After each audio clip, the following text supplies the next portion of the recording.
नमस्कार मंडळी, लग्नानंतर होईलच प्रेम या मालिकेचे पुढील येणारे नवनवीन भाग पाहण्यासाठी आपल्या चॅनलला सबस्क्राइब करा। तर मालिकेच्या पुढील भागात आपल्याला बघायला मिळणार आहे की नंदिनी बाप्पासमोर प्रार्थना करत उभी असते। नंदिनी म्हणते की काही झालं तरी देवा, मला माझा आनंद निवास परत मिळू दे। त्याच वेळेस तिथे अर्जुनची एंट्री होते आणि तो नंदिनीचा बालपणीचा खूप चांगला मित्र असतो। अर्जुन म्हणतो की मी असताना तुला कसलीही काळजी करण्याची गरज नाही। तर नंदिनी आता त्याला बघूनच खूप खुश होते।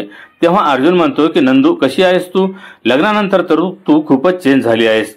सॉरी, मला लग्नाला येता जमलं नाही, कारण लग्न मुंबईच्या बाहेर होतं ना। त्यावर नंदिनी म्हणते की बरं झालं आला नाहीस, कारण ज्या नावाच्या पत्रिका छापल्या होत्या माझं लग्न त्या व्यक्तीसोबत झालंच नाही। धनंजय देशमुख या व्यक्तीसोबत माझं लग्न झालं। त्यावर अर्जुन म्हणतो की अच्छा, तुझ्या नशिबात जो होता त्याच्याशी तुझं लग्न झालं। त्यावर नंदिनी म्हणते की नशिबाच्या रेषा तर जोडल्या गेल्या, पण मात्र विचारांची रेषा जोडली गेली असती तर खूपच बरं झालं असतं। तर अर्जुन नंदिनीला अतिशय प्रेमाने समजावत म्हणतो की हा सगळा वेळेचा खेळ आहे। इतर वेळेस तुला जीवा कसा वाटतो? तेव्हा नंदिनी म्हणते की ते खूपच चांगले आहेत। तर अर्जुन म्हणतो की झालं तर मग आता त्याचा वेळ खराब आहे, म्हणून तुमच्यात दुरावा निर्माण झाला आहे, पण मी आता आलो आहे ना, तर आता माझ्या नंदूला आनंदी ठेवण्यासाठी मी सगळं काही करेल।